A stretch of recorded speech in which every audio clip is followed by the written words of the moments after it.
Hi guys, welcome to my YouTube channel physics with MH. और आज की lecture में हम mean life of radioactive elements के बारे में लेकर आए हैं आपके लिए। तो बढ़ते हैं अपने टॉपिक की तरफ और देखते हैं कि मीन लाइफ की मैथमेटिकल डेरिवेशन किस तरह होती है और मीन लाइफ को किस तरह डिफाइन किया जाता है। The ratio of the total life time of all unstable nuclei to the total number of unstable nuclei। ठीक है, ये रेशियो है, किस चीज़ की रेशियो है?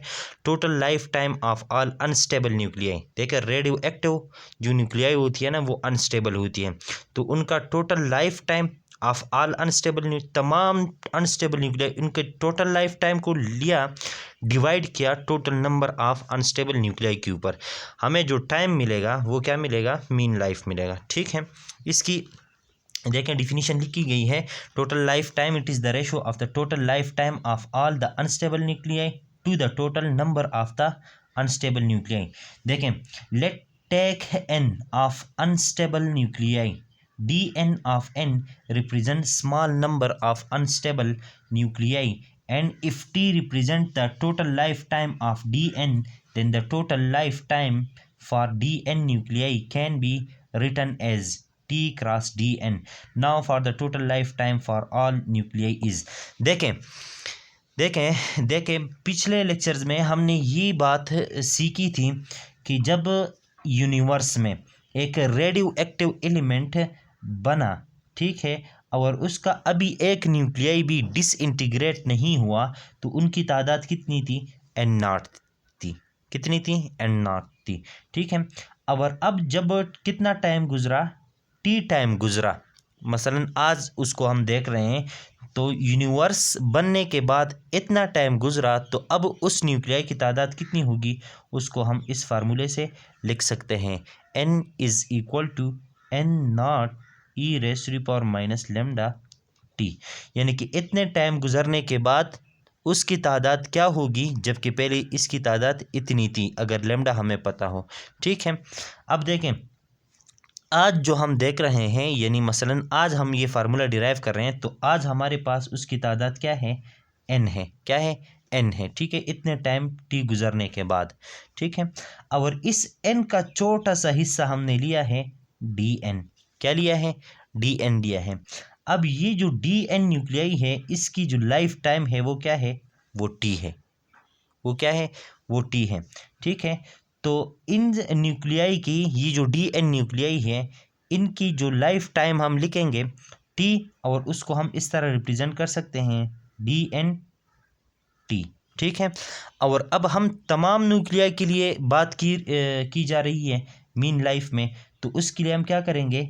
इसको इंटीग्रेट करेंगे। कब से कब तक? जब अपर लिमिट इसका हो, लोअर लिमिट हो एन नॉट, यानी कि जब सबसे पहले इसकी तादाद कितनी थी? एन नॉट थी, और आखिर में यानी कि तमाम की तमाम लाइफ टाइम हम लिख रहे हैं, तो मतलब ये कि एक भी ना रहे, एन नॉट ज़ीरो हो जाए। ठीक है, तो ये रहा the total lifetime of all unstable nuclei. ठीक है, ये रहा। ठीक है, अब इसका रेशियो लेंगे किस चीज़ के साथ? The total number of unstable nuclei. ठीक है, तो वो टोटल नंबर कौन सा होगा? डी एन हमने लिया है, डी एन को इंटीग्रेट करेंगे कब से कब तक? जब इसकी तादाद थी एन नॉट से ज़ीरो तक। मतलब टोटल नंबर ऑफ न्यूक्लियाई क्या होगा? टोटल नंबर ऑफ न्यूक्लियाई होगा एन नॉट से ज़ीरो तक टोटल नंबर, यानी कि एन नॉट से आप गिनते जाए 1 2 3 4 5 6, और आखिर तक जब तक एक भी न्यूक्लियाई ना रहे। ठीक है, तो इन दो बातों का हम क्या ले रहे हैं? रेशियो। और ये हमें क्या देगा? ये हमें क्या देगा? मीन लाइफ देगा। अच्छा, मीन लाइफ की ये डिफिनीशन जो है ना, ये अर्थमेटिक मीन से की गई है। किस चीज़ से की गई है? Arithmetic mean. आपने पढ़ा होगा कि अर्थमेटिक मीन, इसको हम इस तरह लिख सकते हैं, F of x summation of F of x नहीं है, सॉरी, इसको एफ इंटू एक्स पढ़ते हैं। ठीक है, divide by summation of x. ठीक है, यहाँ पर समीशन का वर्ड यूज़ किया गया है, यहाँ पर इंटीग्रेशन, बाकी वही बात है। देखें, यहाँ पर एफ टी के रिप्रेजेंट कर रहा है, एक्स एन को रिप्रेजेंट कर रहा है, यहाँ पर नीचे एक्स क्या कर रहा है? टोटल नंबर ऑफ न्यूक्लियाई को रिप्रेजेंट कर रहा है। तो ये डिफिनीशन जो है, ये मीन की गई है, लेकिन इधर लाइफ की टर्म में की गई है, तो इसलिए इसको मीन लाइफ कहते हैं। ठीक है, तो उम्मीद है यहाँ तक आपको समझ आया होगा। ये मैथमेटिक्स, ठीक है, ये इंटीग्रेशन से क्या मतलब है उसको हमने इधर एक्सप्लेन कर लिया, ठीक है। और टोटल नंबर ऑफ न्यूक्लिया को हम इस तरह लिख सकते हैं। अब इसको डिफिनीशन के अकॉर्डिंग क्या कर लेते हैं, इसका रेशियो ले लेते हैं। इसका रेशियो ले लिया, ठीक है। अब देखें, इस नीचे वाले का इंटीग्रेशन ले लेते हैं। डी एन का इंटीग्रेशन क्या होगा, ये ख़त्म हो जाएगा इसके साथ, ठीक है। क्या रह जाएगा, सिर्फ एन रह जाएगा। और इधर हम लिमिट पुट करेंगे कि एन नॉट से 0 तक, ठीक है। ये लिमिट पुट कर लिया। तो अब देखें, लिमिट जब पुट कर लिया तो यहाँ से हमारे पास आ जाएगा lower limit, upper limit minus lower limit. Upper limit क्या है, 0 minus lower limit N naught, तो हमारे पास जवाब आ जाएगा माइनस एन नॉट जवाब आएगा। अब इस एन नॉट को इधर लिख लिया, ठीक है, माइनस एन नॉट। ये इक्वेशन हमारे पास बन गया आखिर में, ठीक है। अब हम क्या करेंगे, ये जो हमने इक्वेशन लिखी थी n is equal to N naught E raise to power minus lambda T, यहाँ से डी एन की वैल्यू मालूम करेंगे और उस डी एन की वैल्यू को यहाँ पर पुट करेंगे। तो यहाँ से n वाला सिलसिला जो है ख़त्म हो जाएगा, हमारे पास सिर्फ टी का सिलसिला, टी का फंक्शन रह जाएगा, ठीक है। और फिर टी का हम लिमिट पुट करेंगे और उसको सॉल्व करेंगे, हमारे पास मीन लाइफ की एक्सप्रेशन आ जाएगी। तो देखें किस तरह करते हैं।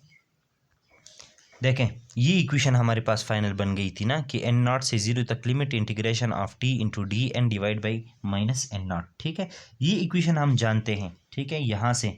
अब इस इक्वेशन को बोथ साइड इंटीग्रेट किया with respect to D T, ठीक है। तो D N divide by D T is equal to N naught, ये कांस्टेंट है, बाहर आ जाएगा। डी टी के रिस्पेक्ट में कर रहे हैं ना, तो टी का फंक्शन देखेंगे, एन तो एन नॉट तो टी का फंक्शन नहीं है, टी का function E raise to power minus lambda T है। तो इस चीज़ को इंटीग्रेट करेंगे, सॉरी इसका डेरिवेटिव लेंगे। अब इस चीज़ का डेरिवेटिव क्या होगा, e raise to the power x का डेरिवेटिव क्या होता है, d by d of x. E raise to the power x का डेरिवेटिव होता है e raise to the power x, और फिर डेरिवेटिव होता है पावर का, ठीक है। तो यहाँ पर आ जाता है e raise to the power x, derivative of x with respect to x is equal to 1, तो इसका डेरिवेटिव आ जाता है e raise to the power x. तो यहाँ पर भी वही फार्मूला यूज़ होगा कि e raise to the power x का डेरिवेटिव क्या होगा, e raise to the power minus lambda t का डेरिवेटिव होगा e raise to the power minus lambda T, यानी कि e raise to the power x, और फिर डेरिवेटिव पावर का, और पावर क्या है, माइनस लेमडा टी है, इसका डेरिवेटिव लिया गया, ठीक है। D N divide by T ये सब अपनी जगह पर। अब देखें, लेमडा कांस्टेंट है, लेमडा बाहर आ जाएगा, और टी का derivative with respect to T, जिस तरह की एक्स का derivative with respect to X 1 होता है, तो टी का derivative with respect to T क्या हो जाएगा, 1 हो जाएगा, इधर 1 आ जाएगा, ठीक है। तो ये माइनस इधर आके मल्टीप्लाई हो जाएगा, minus lambda N naught E raise to power minus lambda T, ये आ जाएगा D N divide by D T, ठीक है। अब देखें, यहाँ से इस टी को उस साइड लेके जाए, मल्टीप्लाई करें, या इसको समझे, इसके नीचे 1 है, इधर डी एन है, इसको क्रॉस मल्टीप्लाई किया, डी एन 1 जर डी एन, और डी टी इसके साथ मल्टीप्लाई हो जाएगा। तो minus lambda N naught E raise to power minus lambda T D T ये आ जाएगा। ये इक्वेशन नंबर 4 आ गया।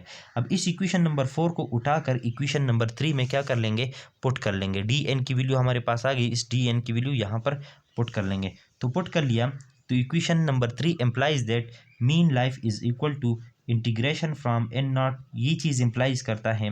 देखें, अभी डी एन की जगह क्या पुट किया, minus lambda N naught E raise to power minus lambda T into D T, ये चीज़ पुट कर लिया, डिवाइड बाई एन नॉट अपनी जगह पर।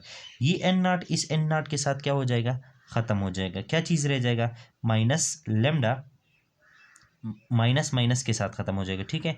तो लेमडा रह जाएगा, टी रह जाएगा, e raise to power minus lambda T और डी टी रह जाएगा। लेकिन यहाँ पर एक बात पे गौर करें कि यहाँ पर जब n का फंक्शन था तो n की लिमिट पुट की गई थी। अब यहाँ से n ख़त्म हो गया, यहाँ से n ख़त्म हो गया, अब t का फंक्शन है तो अब t का लिमिट पुट करेंगे। अब देखें, जब यूनिवर्स में किसी रेडियो एक्टिव एलिमेंट की फर्स्ट टाइम वो बन गई और अभी एक भी एलिमेंट डिसइंटीग्रेट नहीं हुआ, तो हम समझते हैं कि टाइम उस वक्त क्या है, ज़ीरो है, यानी कि अभी डिसइंटीग्रेशन स्टार्ट नहीं हुई। जिस तरह डिसइंटीग्रेशन स्टार्ट हो जाएगी, टाइम भी स्टार्ट हो जाएगा। जब n की तादाद थी n नॉट, तो टाइम क्या था, ज़ीरो था, ठीक है। और अब देखें, यहाँ पर हम टाइम मालूम कर रहे हैं, तो टाइम जब ज़ीरो, इसका लिमिट पुट करेंगे ना, तो ज़ीरो, यानी कि जब से ये एलिमेंट बने थे तब से टाइम ज़ीरो, तो ज़ीरो से लेकर इन्फिनिटी तक, और आने वाले वक्त में कब तक ये एलिमेंट इस तरह रहेंगे इस यूनिवर्स में, डिसइंटीग्रेट नहीं होंगे, जब तक इसका आखिरी एलिमेंट या आखिरी न्यूक्लियाई ख़त्म नहीं होती, तब तक हमें पता नहीं कि कितना टाइम निकलता है। तो इस वजह से हमने इन्फिनिटी पुट किया है, ठीक है। अच्छा, अब देखें T E raise to power minus lambda T into D T, ये आखिर में हमारे पास ये इक्वेशन बन गया, ठीक है। अब ये है दो फंक्शन, एक है टी का, एक है e raise to power minus lambda t का, ठीक है। एक्सपोनेंशियल फंक्शन है, एक टी का फंक्शन है। इसको हमने फंक्शन नंबर 1 का नाम दे दिया, इसको फंक्शन नंबर 2 का नाम दे दिया, ठीक है। और जब हमने पढ़ा है कि जब दो फंक्शन मल्टीप्लाई हो रहे हो और उनका इंटीग्रेशन लिया जाता हो तो वो इंटीग्रेशन बाई पार्ट से सॉल्व होगा। बाई पार्ट से फार्मूला ये है कि दो इंटीग्रेशन, अगर दो फंक्शन मल्टीप्लाई हो रहे हैं उसका इंटीग्रेशन लेना है तो पहले फंक्शन फर्स्ट फंक्शन लिखे, फिर इंटीग्रेशन ले सेकंड फंक्शन का, ठीक है, विद रिस्पेक्ट टू एक्स जो भी है, और फिर इंटीग्रेशन डेरिवेटिव ले फर्स्ट फंक्शन का, इंटीग्रेशन ले सेकंड फंक्शन का, इन सब का जो जवाब आ जाए उसका इंटीग्रेशन ले विद रिस्पेक्ट टू जो भी है यहाँ पर, ठीक है। तो ये फार्मूला है, इस फार्मूले को अब हम अप्लाई करते हैं इसके ऊपर। तो देखिए क्या होता है, लेमडा अपनी जगह पर आ गया, ठीक है। फर्स्ट फंक्शन यानी कि T, integration of second function यानी कि E raise to power minus lambda T, ठीक है, माइनस ये वाला, ठीक है, integration derivative of first function क्या है, टी है, और integration of second function E raise to power minus lambda T और डी टी, ठीक है। और इस इंटीग्रेशन साइन के साथ ये डी टी आ गया, ठीक है। अब देखें, आपको पता है कि integration of E raise to power A X हो, अगर डी एक्स के लिहाज से मैं इसका इंटीग्रेशन कर रहा हूँ तो इसका जवाब क्या होगा, इसका जवाब होगा ई रेज टू पावर एक्स और divide by the derivative of power, और वो है ए एक्स, ठीक है। तो यहाँ से आ जाएगा e raise to power A x divide by a अपनी जगह पर, और एक्स का derivative with respect to x क्या होता है, 1 होता है। तो इसका जवाब आता है e raise to power x divide by a, ठीक है। यही फार्मूला अब इधर अप्लाई करेंगे। अब देखें, the derivative the integration of e raise to power minus lambda T D t का इंटीग्रेशन क्या होगा, यानी कि e raise to power minus lambda t, E raise to power minus lambda T, ठीक है, a raise to power x, ठीक है, divide by the derivative of power. अब पावर में क्या है, पावर में है माइनस लेमडा टी, और इसका डेरिवेटिव मैं ले रहा हूँ विद रिस्पेक्ट टू टी, तो हमारे पास आ जाएगा माइनस लेमडा तो कांस्टेंट है, और टी का derivative with respect to T तो 1 आ जाएगा, और 1 लेमडा जर लेमडा आ जाएगा, ठीक है ये। और जब इंटीग्रेशन सॉल्व ये किया तो लिमिट को इस फॉर्म में पुट कर लिया, ठीक है, माइनस अपनी जगह पर ये वाला, ठीक है, derivative of T with respect to T 1 आ गया, ठीक है। इंटीग्रेशन इसका क्या होगा, जो इसका इंटीग्रेशन यहाँ पर था वही चीज़ है तो वही इंटीग्रेशन होगा, और ये वाला इंटीग्रेशन बड़ा वाला ये अपनी जगह पर आ गया, ठीक है। अब देखें, ये जो लेमडा है इसको इसके साथ भी मल्टीप्लाई हो रहा है और इसके साथ भी मल्टीप्लाई है। इस ब्रैकेट को यहाँ पर क्लोज कर लेते हैं ताकि कंफ्यूजन ना हो। ये क्लोज हो गया, ठीक है।